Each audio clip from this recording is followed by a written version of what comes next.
Continuing now with our team coverage from Washington, the national correspondent for the Tablet and Crux, John Lavenburg, is also standing by. And John, you were focusing today in part on Cardinal Wilton Gregory. We saw him lead the Rosary. Did he mention any personal intentions?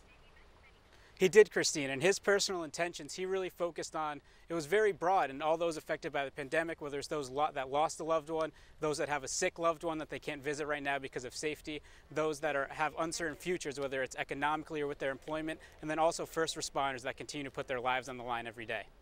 Now we saw traces of Mary everywhere today, from the prayers to the music choices, some statues. The Rosary called upon Mary for help. Why the Mother of God and not another saint? You know, Cardinal Gregory actually mentioned this recently, and he said, we go to Mary like children, and in that sense, he also said, what mother can ignore babies weeping?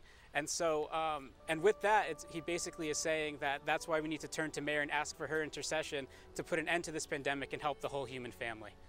So true. And in keeping with Mary's month, the Pope requested that these rosaries take place at the Marian shrines throughout the world. Tell us a little about the National Shrine of the Immaculate Conception. How did the Basilica get chosen? Sure, and you know, really around the whole world, all of these different shrines, they really show that Mary is with all different nations and all different cultures. And so this one in particular, this is the largest Marian shrine in the United States. And so with that, it's huge, it's grand, it's beautiful, and it not only stands up against those in the United States, but also it's right there with the ones in Europe and around the rest of the world.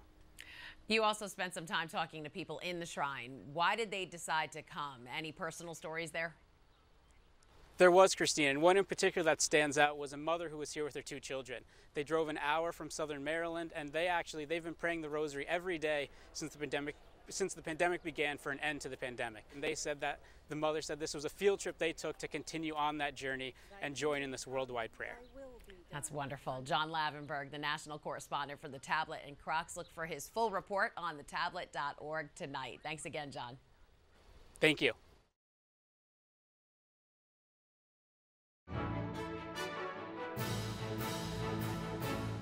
If you're watching Currents News on YouTube, be sure to hit the subscribe button and click on the bell to get updates to all of our newest content, because we are putting your faith in the news.